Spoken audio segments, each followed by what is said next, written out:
오늘 주시는 하나님의 말씀은 야고보서 1장입니다.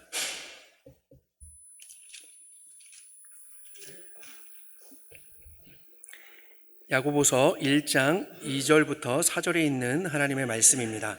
신약성경 371쪽쯤에 있습니다.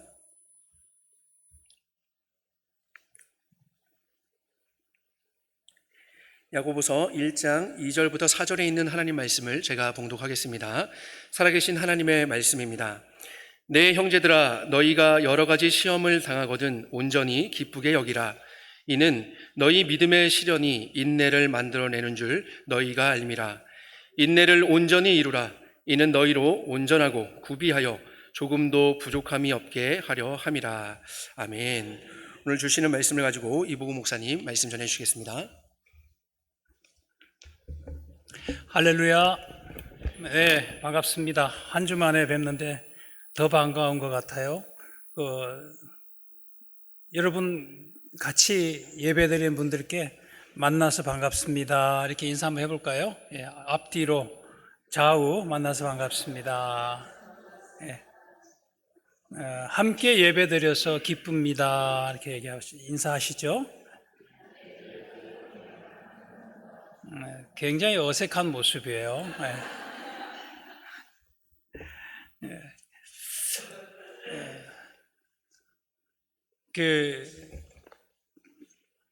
야고보는 1절을 발신자, 수신자, 그리고 인사 이렇게 순서대로 나열하고 있는데 그 인사의 마지막 말이 이제 인사말이 무난한다는 말이거든요.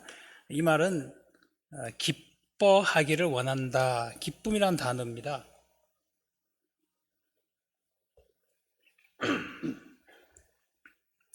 근데 오늘 2절부터는 이제 본론을 시작하는데 편지를 쓴 주 내용이죠.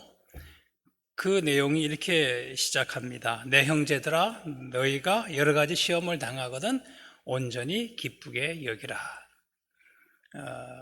여러 가지 시험을 당한다. 시험이란 말로 시작합니다. 근데 이 시험이란 말은 3절에 보면 너희 믿음의 시련이 이렇게 바꿔서 말해요. 그러니까 시험이라고 하는 것은 신자가 받는 시험은 믿음을 위한 시련이다라는 말로 설명이 되지요. 본론을 시작하면서 시험을 당한다, 그리고 믿음의 시련이 있다라고 시작합니다. 그런데 실제로는 원문을 보면 온전히 기쁘게 여기라가 맨 앞에 나와 있어요. 그러니까 온전히 기쁘게 여기라, 시험을 당할 때마다 이렇게 구성이 되어 있어서 시험이라고 하는, 신자들이 겪게 되는 시험이라고 하는 것은 기쁨을 전제로 한 시험이다라는 것을 말해주고 있는 거예요. 망하기 위한 시험이 아니라 기쁨을 주기 위한 시험이다, 이렇게 말씀하고 있는 것이죠. 자, 이 시험은 몇 가지 특징을 갖고 있는데요. 첫째는 시험의 대상이 누구냐 하는 것인데, 내 형제들아, 이렇게 너희가 여러 가지 시험을 당하거든 이렇게 말씀하잖아요. 내 형제들하고 하는 것은 앞에 1절로 올라가면 흩어져 있는 12지파 이렇게 되어 있어서 모든 성도를 가리킵니다. 그러니까 모든 성도들에게 편지를 쓰면서 너희가 여러 가지 시험을 당한다 이렇게 말씀하는 것은 시험의 대상은 누구냐면 모든 성도다라고 말하는 거예요. 모든 성도가 믿음의 시련을 당한다, 믿음의 시련을 겪는다, 고난을 겪는다, 그 말을 하고 있는 것이죠. 성도가 되는 것에는 인종이나 나이나 가진 것이나 그 외에 어떤 신분이나 이런 거 차별 없이 예수 믿으면 구원받습니다. 마찬가지로 구원받은 이후에 겪게 되는 고난도, 믿음의 시련도 나이, 문화, 그리고 무슨 종족, 지역 다 초월해서 누구든지 고난이 있다라는 것을 말씀하고 있죠. 그렇기 때문에 우리가 고난을 당할 때 하나님은 특별히 나만 미워하나 보다, 그렇게 생각하시면 안 된다는 것이죠. 어떤 성도도 이 믿음의 시련을 피해 갈 수가 없어요. 그래서 성도에게는 시험이 없는 것이, 있는 것이 이상한 일이 아니라 없는 게 이상합니다. 그래서 히브리서 12장 8절에 보면 시험이 없으면 사생자요 친아들이 아니다 이렇게 말씀하세요. 하나님은 우리에게 시험을 주시는 이유는 뭐냐면 우리가 친자녀이기 때문에 시험하신다, 시련을 주신다, 고난을 겪게 하신다고 말씀하는 거예요. 그래서 고난은, 믿음의 시련은, 그것은 하나님이 우리에 대한 크신 관심과 사랑 때문에 오는 것입니다. 무슨 사랑이, 그런 사랑이 어디 있어요? 이렇게 생각할 수 있지만 하나님은 사랑하시기 때문에, 하나님의 자녀가 하나님을 닮은 자야 되기 때문에 우리가 주님의 손에 내 손을 포개고 주님의 발에 나 발을 포갠다, 이제는 내가 사는 것이 아니요 내 안에 그리스도께서 사신다, 이렇게 고백하는데, 내 안에 그리스도께서 사신다 그러면 밖으로 드러나야 되는 게 누가 드러나야 될까요? 그리스도가 우리를 통해서 보여져야 되는 거예요. 이제는 내가 사는 것이 아니요 나는 죽었고 그리스도가 내 안에 산다고 고백하면서 여전히 나의 모습이 비춰진다면 죽은 거 아니죠. 그리스도가 내 안에 사는 거 아니잖아요. 그런데 그리스도가 나를 통해서 비춰지고 사람들에게 보여지게 하기 위해서는 하나님이 이 연단이라는 과정을 반드시 쓰신다는 거예요. 이건 누구나 비켜갈 수 없고 피해갈 수 없는 것이죠. 두 번째는 시험의 때, 시험이 언제 오느냐 하는 것입니다. 믿음이 없을 때 올까요? 죄를 지었을 때 올까요? 그럴 가능성 높다 이렇게 생각해요. 그러나 여러분 오해하지 마세요. 그렇지 않아요. 성도들 중에 갑자기 아파요. 뭔 일이 잘 안 돼. 그봐, 뭔 잘못을 했겠네. 이렇게 의심하시지 말라는 거예요. 그봐, 기도하지 않으니까 그렇지. 제발 이런 말 하지 마세요. 여러분, 성도님들한테 제발 제일 상처되는 게 뭐냐면 기도하지 않아서 그래, 이런 말입니다. 네. 본인이 기도를 많이 해주던가. 기도해주지 않으면서 안 해서 그렇지. 기도하지 않았기 때문에 고난이 오는 거 아니에요. 기도 열심히 해도 고난은 옵니다. 그럼 할 필요 없네? 아니요. 그건 자꾸 우리는 뭔가 안 하는 쪽으로, 삐딱한 쪽으로 자꾸 가고 싶은데 그게 아니라는 거예요. 여기 보면 시험을 당하거든 이 말을 이렇게 하는데, 당한다 이 말, 당하거든 이 말은 당할 때마다 또는 당할 때는 언제든지 이런 의미로 이런 의미예요. 그래서 시험의 때는 정해져 있지 않다고 말씀하는 것이죠. 시험은 예고하지 않고 와요. 무시로 옵니다. 그래서 성도의 생애 전체가 시험에 노출되어 있다 이렇게 말해도 과언이 아니지요. 여러분 한번 생애 돌아보세요. 지금까지 살아오시면서 예상하지 못했던데 여러 가지 어려움을 겪었을 거예요. 그건 우리의 원함과 원하지 않음과 상관없어요. 주님의 계획 속에서 진행되는 일들이거든요. 그래서 우리는 이 시험의 때를 피할 수도 없고 또 선택할 수도 없어요. 24시간 365일이 다 시험의 때다 이렇게 말해도 돼요. 그래서 성도에게는 고난주간이 따로 없어요. 우리는 고난주간을 지키잖아요. 예수님이 십자가 돌아가시는 고난주간. 그런 주님의 고난주간이에요. 신자의 고난주간은 어느 집사님은 이때, 어느 집사님은 이때, 각자 삶 속에서 각자 형편마다 하나님이 다르게 고난들을 주시기 때문에 우리에게는 다 그냥 1년 내내가 고난주간이라 이렇게 말할 수도 있을 겁니다. 자, 세 번째 시험의 장소인데요. 시험을 당하거든 이라는 이 말씀은 당한다 이 말은 포위된다는 뜻이에요. 에워싸인다 이 말씀이에요. 그러니까 시험을 당한다는 것은 장소적으로 보면 그냥 뺑 둘러싼다는 거예요. 그러니까 사방천지가 다, 사방팔방이 다, 우리가 있는 모든 곳이 다 시험의 장소일 수 있다는 말씀이죠. 가정, 직장, 학교, 여러분들이 일하는 모든 곳, 만나는 모든 사람, 그 모든 공간이 다 시험의 장소일 수 있다는 거예요. 심지어 교회도 시험의 장소, 공간이 될 수 있습니다. 저는 2020년에 안식년을 맞아서 집중해서 논문도 쓰고 책도 쓰고 이러고 있는 중에 8월 9일이 이제 주일이었는데 예배를 드리는 중에 설교를 듣고 있었어요. 설교가 이제 거의 끝나갈 무렵인데 갑자기 가슴에 숨을 쉴 수 없더라고요. 갑자기 불안이 몰려. 아, 이거 큰일 났구나. 여기를 딱 가운데를 놓고 이 앞으로 반을 접어버리는 것 같은 그런 이제 숨을 쉴 수 없는 상황이 됐어요. 너무 당황스럽죠. 그래서 설교 중이라 뭐 일어날 수도 없고 좀 참았다가 겨우겨우 이렇게 참다가 설교 끝나자마자 뒤로 기도하는 시간 교회 뒤로 나가서 겨우겨우 진정시키고 이제 그러고 얼마 있다 그러고 나서 그 다음 날 바로 이제 병원에 갔어요. 대학병원 큰 데를 갔는데 뭐 별 검사 다 했습니다. MRI는 그 나중에 했지만 머리에 MRI 찍고 뭐 가슴에 24시간 붙여놓고 하는 뭐 홀터 검사인가 그것도 하고 다 했는데 결론은 이상이 없습니다였어요. 운동 부족입니다. 이래요. 걸어갈 수가 없는데 무슨 당연히 거기서 뛰는 거 다 검사하거든요. 뛸 수 없는 상황인데 운동 부족으로 나올 수밖에 없죠. 그런데 저는 혹시 우리 중에 의사 계십니까? 예, 죄송한데요. 아, 이분들이 한계가 이런 거구나 하는 생각을 했어요. 그러니까 여기 가슴만 아시는 분들은 그것만 갖고 판단하는 거죠. 그 다음에 뇌를 아시는 분은 뇌만 갖고 판단하고 전인적인 어떤 이 몸을 살피는 것이 굉장히 제한이 있고 그래서 우리가 이제 연세 드신 분들은 병원에 가면 한 군데만 아픈 게 아니에요. 가슴도 아프고 장도 아프고 뭐 어깨도 아프고 그러면 여기 가면 약 이만큼 주고 여기 가면 약 이만큼 주고 약을 이만큼 받아갖고 오잖아요. 그걸 한 끼에 이만큼씩 먹는 거예요. 그러니까 이게 더 병들게 하는 문제예요. 그래서 요즘은 기능의학이라고 하는 몸 전체를 이 유기체로 놓고 살피는 의사들이 많아지기 시작했어요. 포항에 가도 유명한 병원이 하나 있고요. 하동은 멀죠. 거기도 있고 그렇습니다.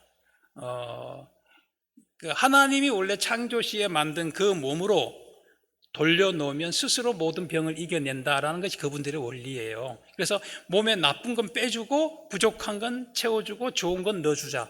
이게 어떻게 보면 가장 단순한 방식이잖아요. 근데 굉장히 많은 이제 난치병들을 고치고 또 어려운 병들을 고쳐주고 있습니다. 어쨌든 그래서 나중에 알았습니다. 공황장애였습니다. 네, 공황장애. 이게 정신병 아니에요. 저보고 갑자기 미친놈 이렇게 하시면 안 돼요. 공황장애는 자율신경계가 문제가 생겨서 그러니까 이게 정상적인 아닌 비정상적인 작동을 하는 거예요. 우리가 척추 타고 내려오는 자율신경이라는 게 있거든요.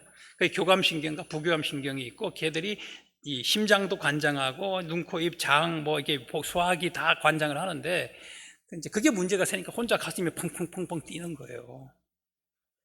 그리고 공황장애의 기본적인 그 특징은 뭐냐면 부교감신경은 원래 이제 긴장과 이제 이런 거 긴장하고 또 100m를 뛰면 심장이 빨리 뛰게 하는 이런 것들은 이제 교감신경이 관장을 하는데 100m를 5초에 뛰었으면 숨이 차겠죠. 당연한 거죠. 그러나 지나면 부교감신경이 이렇게 올라가면서 시소처럼 이렇게 균형을 맞춰서 정상으로 돌려놓습니다.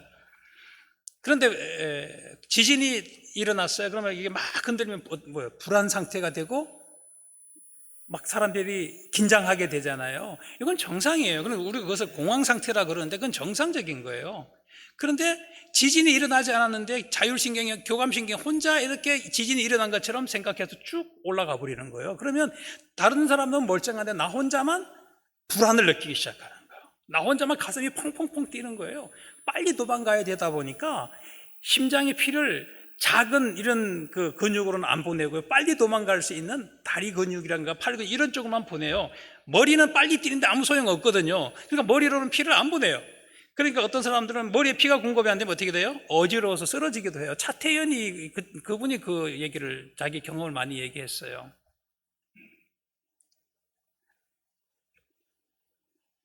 그 원인은 과로, 스트레스, 불면, 과음, 과도한 다이어트입니다.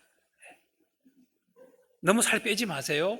탄수화물이 공급되지 않으면 뇌가요 지쳐버려요. 그러면 그렇게 됩니다.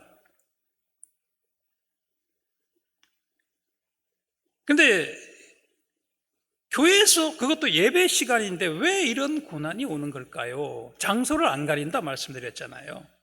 더구나 저는 목사잖아요. 목사가 불안병인 공황장애에 걸렸다? 이해가 안 될 수 있어요. 기도 안 해서 그렇지. 이 신체병이에요. 다리 부러져서 기도 안 하면 이렇게 다리 부러지고 그러나요? 똑같은 비슷하게 이해를 하셔야 돼요. 여러분 중에 공황장애 요즘 많아요. 말을 안 해서 그렇지 굉장히 많아요. 저는 병에 확인되자마자 제가 우리 학생들 총 학생회 얘기해서 기도해달라 다 공개하고 교회에다 다 공개했어요. 바로 공개했어요. 왜? 그게 무슨 문제가 되는 건 아니거든요. 나 개인적으로 이렇게 아프니까 기도해 주세요라고 하는 것이지 감출 병이 아니에요. 옛날에는 이게 정신병이라 생각해서 자꾸 사람들 감추고 집에서 못 나오게 하고 그랬는데 이건 점점 이제 병을 키우는 것이거든요. 아니, 기도하지 않아서 신앙이 안 좋아서 그런 거 온다? 그렇지 않아요. 신체병이 뭐 우리가 다양한 원인 때문에 찾아올 수 있잖아요. 근데 어쨌든 중요한 것은 고난이라고 하는 것은 시간, 공간, 사람 가리지 않고 온다는 것입니다. 네 번째는 시험의 종류예요. 시험에는 여러 가지 시험을 당한다. 여러 가지라고 말하잖아요. 이 여러 가지는 성경에 이렇게 사용됐어요. 각종 병을 설명할 때 병이 여러 가지잖아요. 그 다음에 사도 바울은 인간의 욕심을 얘기할 때 이 단어를 썼어요. 인간의 욕심이 여러 가지죠. 그건 뭐 다 적을 수 있겠습니까? 사도 베드로는 하나님의 은혜를 말할 때 이 단어를 썼어요. 얼마나 감사한지 몰라요? 하나님의 은혜가 병의 종류가 그렇게 많듯이 인간의 욕심이 한이 없듯이 하나님의 은혜도 그렇게 많고 한이 없다. 그 얘기를 하기 위해서 이 단어를 썼어요. 그런데 우리의 그 고난이 그렇게 많고 다함이 없다고 얘기하는 것입니다. 종류가 너무 많다. 그래서 이것을 원래 단어적인 의미는 많은 색깔이라는 단어예요. 그래서 이 세상에는 다양한 색깔이 있잖아요. 눈에 보이는 색깔뿐만 아니라 볼 수 없는 색깔들도 있으니까 그만큼 성도의 고난은 믿음의 시련은 많고도 많다. 다양한 종류를 가지고 있다. 이런 얘기를 하고 있는 것입니다.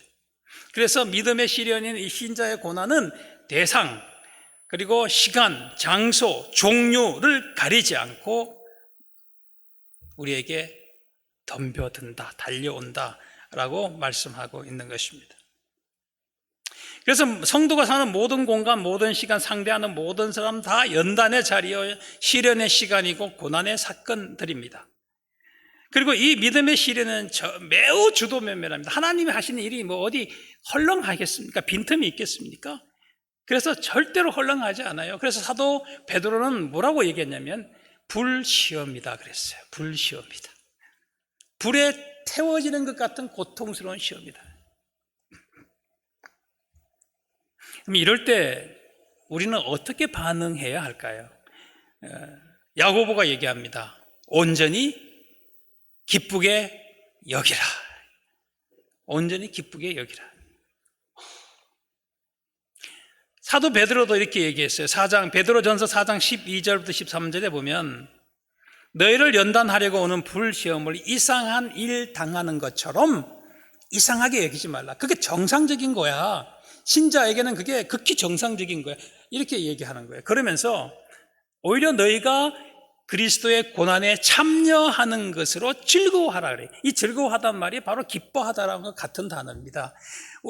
내가 당하는 고난, 내가 겪게 되는 이 고난은 그리스도의 십자가의 고난에 내가 참여하는 것이다. 그러니까 신자에게서 고난은요, 부끄럽고 숨기고 불평하고 원망할 일이 아니라 신자의 영광이요, 신자의 특권이요, 신자의 명예다, 이 얘기를 하고 있는 거예요. 그리스도의 고난에 참여하는 것이니 그게 얼마나 영광스러운 것이며 얼마나 놀라운 일이며 명예로운 일인가, 그 얘기를 하는 것이죠. 이렇게 받아들여야 되는데 일반적으로는 그게 쉽지가 않더라. 그것도 우리의 현실인 건 맞습니다. 그래서 신자는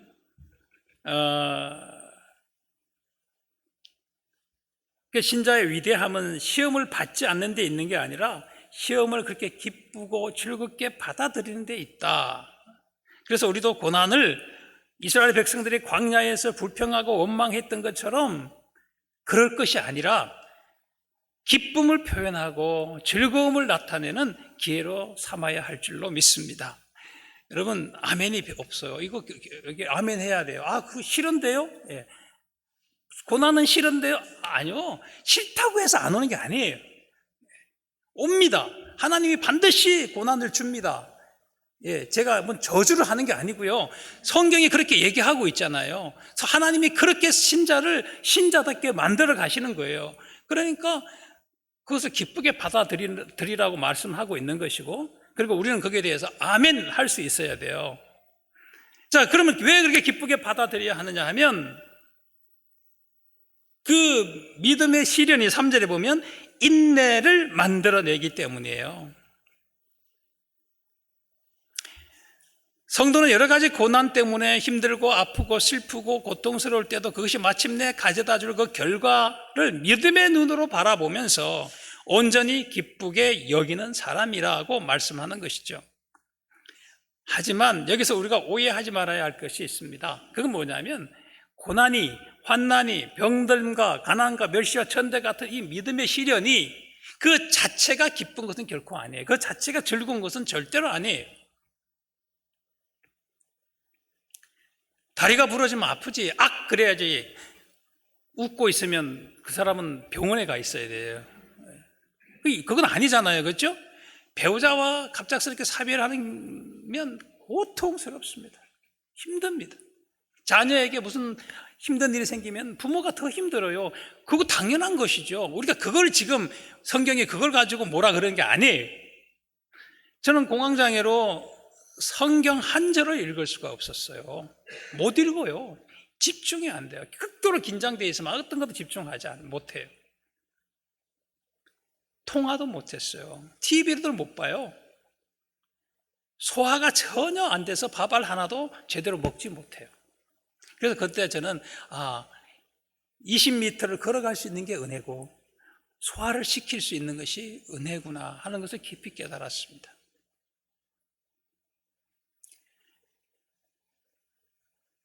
몸무게가 막 3주 사이에 10kg가 빠지는 거예요. 다이어트 하시고 싶은 분 있으세요?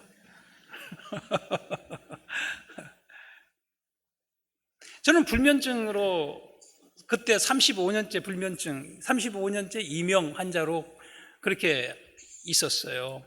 그리고 무슨 뭐 학교 교수가 돼서 공부를 한다는 것은요, 많은 시간 동안 수없이 많은 이 스트레스와 실험을 해온 거예요. 쉬지를 못하고 연구를 해야 되는 거죠. 모든 일이 다 그렇겠지만 뭐 편하겠다, 뭐 방학이 있어 좋겠다 그러는데요. 그냥 정말 주님의 일이니까 감사함을 하는 거죠. 우리도 뭐 네, 하여튼 그렇습니다. 네.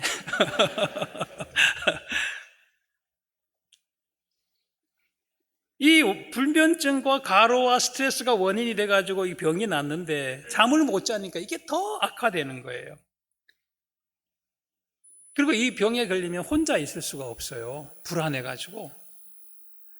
가까웠던 부부 사이가 멀었던 부부 사이가 갑자기 가까워져요. 굉장히 친해지죠. 저는 집사람이 쓰레기 버리러 밖에 나가는 것도 불안해서 붙들어 놨어요. 처음에는. 혼자 못 있어요.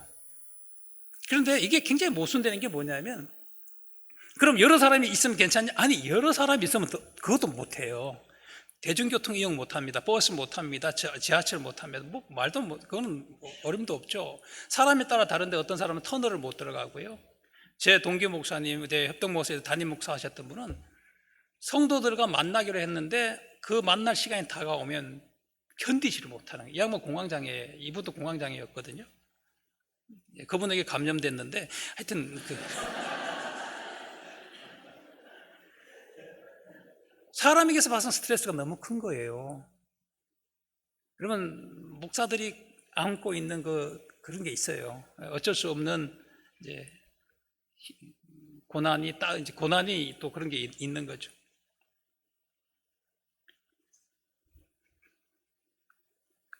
이것을 사람 속에 못 들어가는 걸 광장공포증이라고 불러요. 광장에 못 나가는 거예요.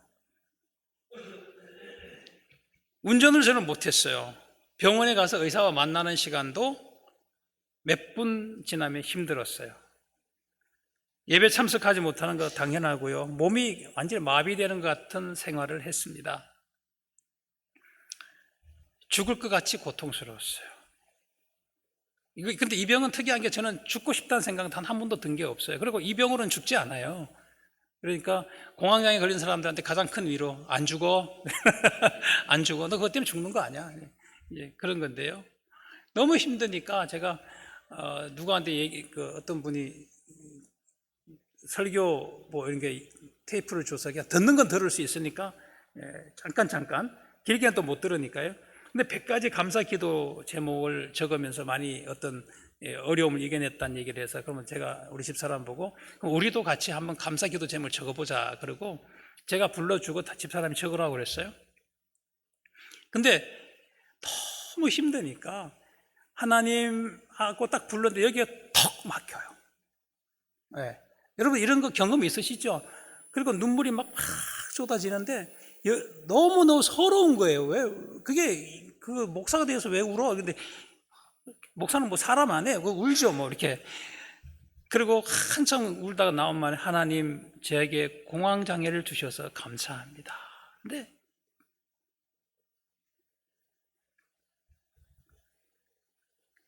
근데 그 말이 힘들어요. 너무 힘들더라고요. 그러니까 고난을 당하면 아프고 힘들고 고통스러운 거예요. 이게 언제 끝날지 모르는 이 소망 없는 것 같은 삶을 사는 거잖아요. 2000년에 제가 시작했는데 2024년 지금 딱 4년 됐어요. 지금도 자기 전에 한 번 약을 먹고 많이 이제 줄였습니다만, 그리고 항상 갖고 다니는 게 있어요. 이렇게 궁금하면 드릴까요? 네, 이거는 뭐냐면 그냥 신경 안정제, 일반적으로 비행기 탈 때 뭐 이렇게 불안한 사람들 하나씩 먹는 그거 병원 어디 가도 신경 안정제 주세요 주면 달라면 주는 거예요. 이거는 왜냐하면 예기 불안이라는 게 있어요. 이렇게 또 불안 증세가 일어나면 어떡하지? 그래서 뭐 그때 되면 이 약 먹으면 되지. 그러니까 사람들이 안 먹어도 갖고 다니면 마음이 불안하지 않아요. 그래서 저는 이제 이걸 안 갖고 다니는 버릇을 연습을 많이 합니다. 그럼 저는 뭐 지금 그런 증세는 거의 사라지고 없어요. 없는데 그래도 무리하지 않으려고 노력해요. 근데 그만큼 고통스러운 거예요. 그런데 지금 야고보는 기쁘게 여기라고 말하는 거잖아요. 그렇기 때문에 이 기쁘게 여기라는 말은 단순히 감정적인 기쁨을 말하는 게 아니라는 걸 알 수 있죠. 그 고난을 통해 이루실 하나님의 목적을 바라보는 믿음에서 나온 기쁨, 그걸 말하고 있는 거예요. 그 믿음, 그 하나님이 나에게 고난을 주심으로써 하나님이 원하시는 그런 목적을 이루실 그것을 바라보면서 기뻐하라고 하는 하나님에 대한 믿음에서 나오는 기쁨을 말하고 있는 것이. 그래서 여기라 이렇게 얘기하는 것은 그렇게 간주하라, 그렇게 받아들이라고 하는 것이지 그게 본능적으로 기쁘다가 아니라는 것이죠. 그러니까 신자들은 여기에서 헷갈리면 안 돼요. 아파요? 그런데 그 고난을 통해서 하나님이 주실 놀라운 일이 있다는 기대를 가지고 믿음으로 기쁨을 기쁘게 받아들이라고 말하는 것입니다. 그리고 왜 그러냐? 왜 기쁘게 여기냐면 그걸 통해서 인내를 만들어내기 때문이라고 말씀하죠. 인내는요, 성도가 반드시 갖추어야 하는 필수적인 성품입니다. 인격적 특성입니다. 인내는 하나님의 성품이기도 해요. 왜냐하면 성령의 열매가 사랑과 희락과 화평과 그 다음에 뭐예요? 인내잖아요. 오래 참음이잖아요.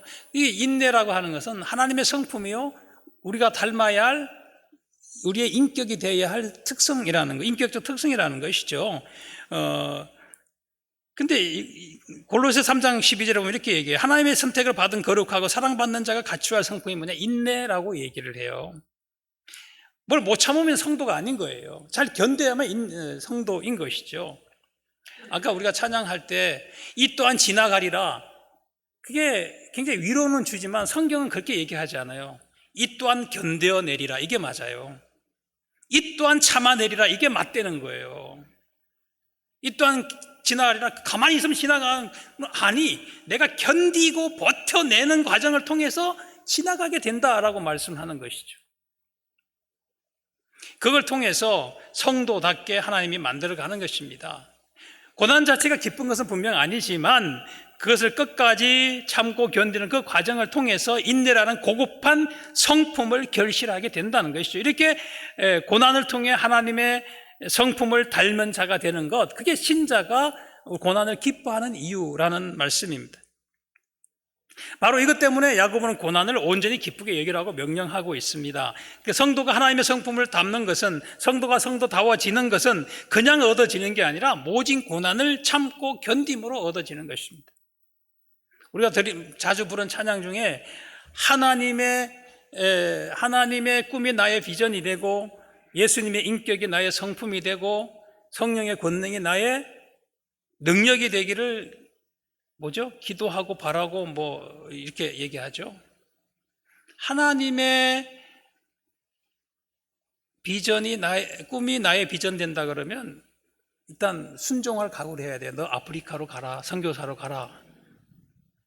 그런 마음의 준비가 되어 있지 않은 상태로 이 노래만 계속 부르면 하나님이 진짜 그렇게 만들어 주십니다. 그 다음에 예수님의 성품이 나의 인격이 된다. 예수님의 성품 아까 말씀드렸잖아요. 그 중에 중요한 게 뭐예요? 인내라는 성품인데 그냥 만들어지는 게 아니라 어떻게 만들어져요? 고난을 참음으로써 만들어지는 거예요. 하나님의 성품 그냥 주지 않아요. 고난을 견디고 버텨내는 과정을 통해서 인내라는 우리의 인격적 특성, 성품이 만들어지는데 그걸 그냥 그 찬양만 하다 보면 안 되죠. 하나님, 그래? 정말 원하니? 뭘 주시겠어요? 고난을 많이 주시겠죠. 그런 각오로 이 찬양을 불러야 한다는 것이죠. 자, 그 인내는 뭐냐? 인내는 특징이 있어요. 인내는 행위입니다. 인내는 행위다. 인내를 온전히 이루라 이 말씀은 인내는 온전한 행위를 가지라. 인내는 온전한 행위를 가져야 한다 이 뜻이에요. 인내는 개념이나 사상이나 머릿속의 생각이 아니라 버텨내고 견뎌내는 행동이요 행위예요. 그러니까 인내는 무거운 짐 아래에서도 포기하지 않고 계속 머무는 행동입니다. 그래서 인내는 참고 견디는 강하고 적극적인 행위이지요. 참고 견딘다는 것은 지속하기 어려울 때도 올바른 길을 계속 가는 것입니다. 또 하나는 인내는 계속 지속적이어야 된다는 건데 조금 참다 말면 그건 인내가 아닌 거예요. 예수님 말씀하셨어요. 십자가를 참으셨다. 행위이고 계속해서 참아야 되는, 끝까지 견뎌야 되는, 예수님은 죽음에 이르도록 그 십자가의 고난을 참으셨잖아요. 거기까지 가는 거죠.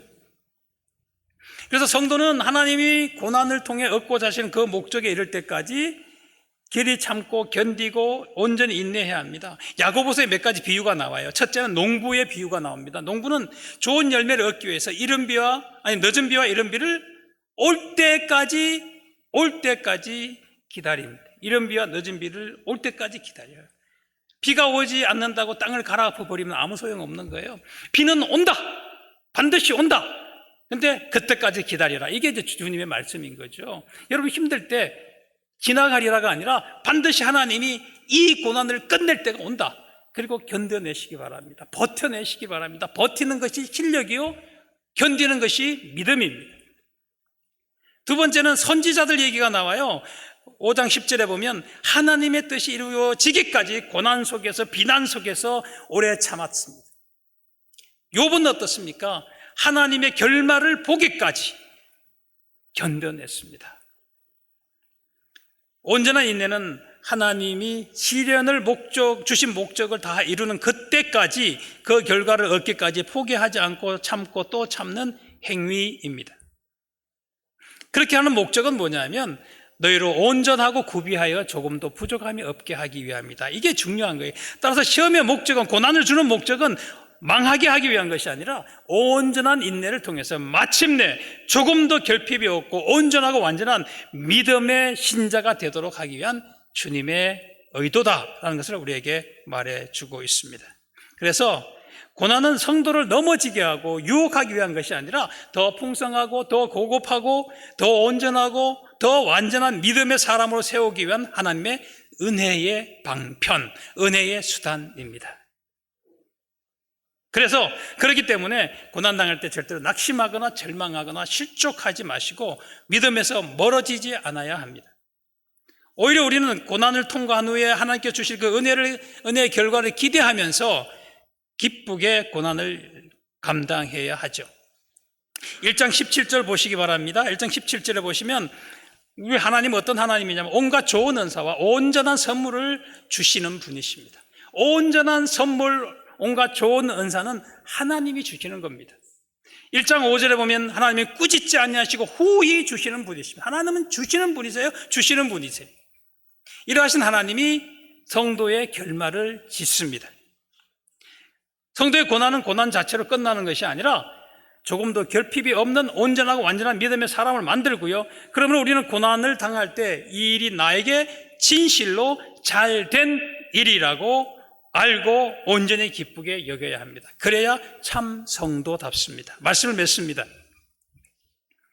제가 그렇게 병이 걸리고 약 한 1년 정도 지나서 이 책을 마무리하면서 머릿글로 이런 내용을 썼습니다. 한번 띄워주시겠습니까? 예, 그건 넘겨주시고요. 예. 여러 가지 본서를 쓰는 중에 내 육체의 병이 찾아왔다. 여러 가지 시험을 당하고도 온전히 기쁘게 여기라는 말씀이 나의 말씀이 되었다. 하나님께서는 언제나 선하시며 옳으시다. 나는 하나님께서 언제나 나를 선대하시고 나에게 행하시는 모든 일이 항상 옳은 것임을 내 심장으로 굳게 믿는다. 비록 당장에는 고통이 너무 크고 아픔이 깊어 이 사실이 이해되지 않을 때도 있지만 그럼에도 하나님은 가장 자비하시고 긍휼히 여기시는 분이심을 변함없이 믿고 인내한다. 그리하여 나는 내가 당한 고난이 참으로 나에게 잘된 일이며 나는 진실로 행복한 성도라고 고백한다. 오직 하나님께만 영광을 올려드린다. 그러면서 주는 가장 자비하시고 긍휼히 여기시는 이시니라. 이게 야고보서 5장 11절 말씀이에요. 저 말씀이 바로 앞에 무슨 내용이 나오냐면 너희가 욥의 인내를 들었고 그의 결말을 보았거니와 이렇게 얘기해요. 주는 가장 자비하시고 긍휼히 여기시는 이시니라. 제 책 제목이 저거예요. 주는 가장 자비하시고 긍휼히 여기시는 이시니라. 제목이 길어서 책이 안 팔려요. 제목을 다 말하기도 어려워요. 한 절, 반절은 외워야 되니까요. 근데도 왜 책 제목을 저렇게 정했냐면 야고보서의 핵심이 저거라고 생각했기 때문에요. 고난이 핵심이 아니요. 우리의 행위가 핵심이 아니에요. 그게 필요 없다가 아니라 정말 중요한 것은 뭐냐? 주님이 어떤 분이신가? 하나님이 어떤 분이신가? 주는 가장 자비하시고 긍휼히 여기시는 분이라는 거예요. 욥에 대한 얘기를 하잖아요. 너희가 욥의 인내를 보았고 그의 결말을 욥의 인내를 들었고 그의 결말을 보았거니와. 욥의 인내 알죠? 욥이 얼마나 많은 고난을 당했어요. 자녀들이 한꺼번에 하루아침 다 죽었어요. 재산이 한 방에 다 날아갔어요. 오늘 날아가면 잘 나가던 그룹의 회장이 하루아침에 노숙자가 된 상황인 거예요. 애들이 다 하루아침에 죽고 이게 신체 감당이 되는 몸은 피부는 종기가 나가고 기와장으로 벅벅 긁고 있어야 되는 이런 상황 속에서 친구들은 찾아와서 자기를 비방하고 네가 잘못해서 그래, 네가 그따위로 했기 때문에 그래, 이렇게 비방하지. 여러분 이런 상황에서 아주 얼마나 힘들겠어요. 욥이 그것을 견뎌내는데 끝까지 가면 뭐가 져요? 하나님이 자식을 다시 많게 해주시고 재산을 이전보다 배나 더 주셨고 장수하게 했다, 이렇게 결론이 끝나요. 그런데 이 욥기가 굉장히 양이 많아요. 근데 신약 성경에서는 그 많은 양의 욥을 언급하는 데는 야고보서 5장 11절 한 절밖에 없어요. 그러니까 욥기를 딱 압축해서 한 절로 설명한 데가 야고보서 5장 11절인데 욥이 오래 참았다. 욥이 그 결말이 장수했고 재산을 다시 많이 받았고 자녀들을 다시 얻었다가 아니에요. 결론은 뭐냐? 주님은 가장 자비하시고 긍휼히 여기시는 이시다, 이렇게 끝나요. 무슨 얘기냐면 욥이 견딜 수 있었고 욥이 그런 끝까지 갈 수 있었던 것은 하나님의 자비와 긍휼이 있었기 때문이라는 거예요. 욥이 혼자 버텨낸 게 아니고 욥이 혼자 참아낸 게 아니고 주님이 함께 참으셨고 그 모든 가정의 자비와 긍휼로 주님이 동참하셨고 주님이 끝까지 은혜로 베풀어 주셔서 했기 때문에 그 자리에 갈 수 있었다는 거예요. 여러분, 힘들고 어렵고 고난이 오더라도 하나님이 주신 고난, 하나님이 함께 하시며 하나님이 함께 아파하시고 하나님 함께 참아내십니다. 자녀를 군대 보낸 엄마가 잘 됐다 그러고 혼자 막 놀러 다니겠어요? 그때부터 기도하잖아요. 그때부터 믿음이 좋아지잖아요. 엄마의 믿음은 아들이 책임지는 거예요. 그러니까 그렇게 그 과정을 하나님이 욥의 모든 상황 속에 개입하셔서 함께 견디고 인내하시고 돌보시고 자비와 긍휼로 붙들어 주셨기 때문에 욥의 결론이 올 수 있었다는 거예요. 그러니까 여러분, 힘들고 아프고 여러 가지로 일이 꼬이고 문제가 해결되지 않아도 주님이 그 고난 속에 함께 하시고 망하게 하기 위한 것이 아니라 하나님께서 그 인내를 통해서 신자다워지고 하나님처럼 거룩한 고급한 성품을 갖출 수 있도록 하나님이 주시는 영광의 개입이라는 것을 기억하셔야 합니다. 그래서 우리는 이렇게 말하면서 끝낼 수 있어야 돼요. 하나님의 열심, 하나님의 성실하심, 하나님의 성의가 우리의 고난을 잊게 한다. 우리의 고난은 하나님의 열심과 하나님의 성의와 그분의 신실하심의 표현이지 우리를 망하게 하기 위한 것이 아니다. 그러니까 여러분, 하나님이 함께 하십니다. 여러분의 삶 속에 하나님의 자비와 긍휼이 있습니다. 끝까지 잘 견디심으로 마침내 우리 하나님이 기뻐하시고 여러분들 기쁨의 자리에 동참하시게 되기를 주의 이름으로 축복합니다.